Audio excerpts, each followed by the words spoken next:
يسعد صباحكم ومساكم، مربى القرعة أو مربى اليقطين، مربى الملوك. يلا خلّينا نروح على السريع نشوف المقادير وطريقة التحضير.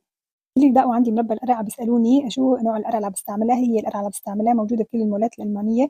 ليش هي النوع من القرعة؟ لإني بتيجي نوعيتها قاسية وهي بتساعد في عملية التكلُّس، فلذلك أنا عم باستخدمها. أنا وزنتها تقريبًا وزنها 1700 جرام قبل التقشير، أكيد بعد التقشير رح ينزل من وزنها كتير.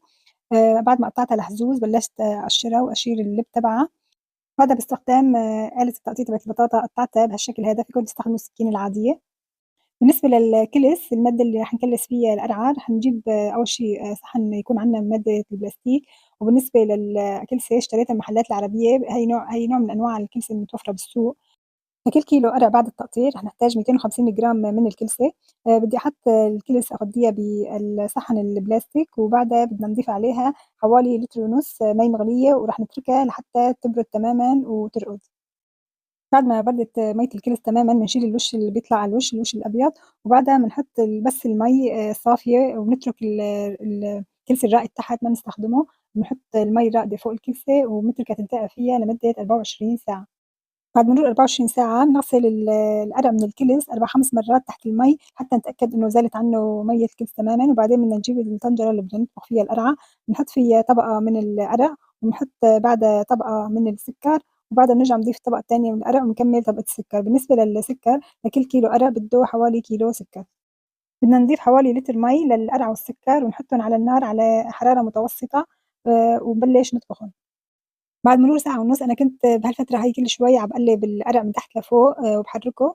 وهلأ صار متل ما شفتوا تقريبًا وصّل للمرحلة اللي نحن محتاجينها، صار هيك شفّاف.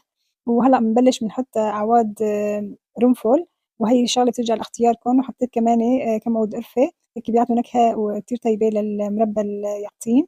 بعدها بدنا نضيف حوالي ربع معلقة ملح الليمون، وبنترك المربى يغلي ربع ساعة، وبعدين بنطفّي عليه وبنتركه يبرد لتاني يوم. ليش رح نعمل هيك؟ لإن نحن بدنا مربى القرع يتقطّر على مرتين مشان نتأكد إنه تشرّب القطر كتير منيح، ومشان ما يعفن معنا ويطوّل معنا فترة طويلة. فأنا هي أول يوم مرحلة التقطير تبعيته، وتاني يوم كمان بدي أقطّره بنفس الطريقة. متل ما قُلت لكم رح يتركه يبرد تمامًا ونغطّيه، وبعدين نتركه لتاني يوم ونرجع نقطّره. طلعت القرعة، وقبل ما أضيفها حطيت كاسة سكر وكاسة مَي وخلّيتهم يغلوا كتير منيح مشان تصير عندي كمية القطر وافرة. وبعدها ضفت القرع، وبدنا هلأ متل ما قُلت لكم نقطّرهم تقطيرة تانية. بعد مرور حوالي ساعة صار عندنا المربى اليقطين جاهز، ولا أروع من هيك شفاف وعم بيقرش قرش. باتمنى إنكم تجربوا طريقتي وتستفيدوا منها.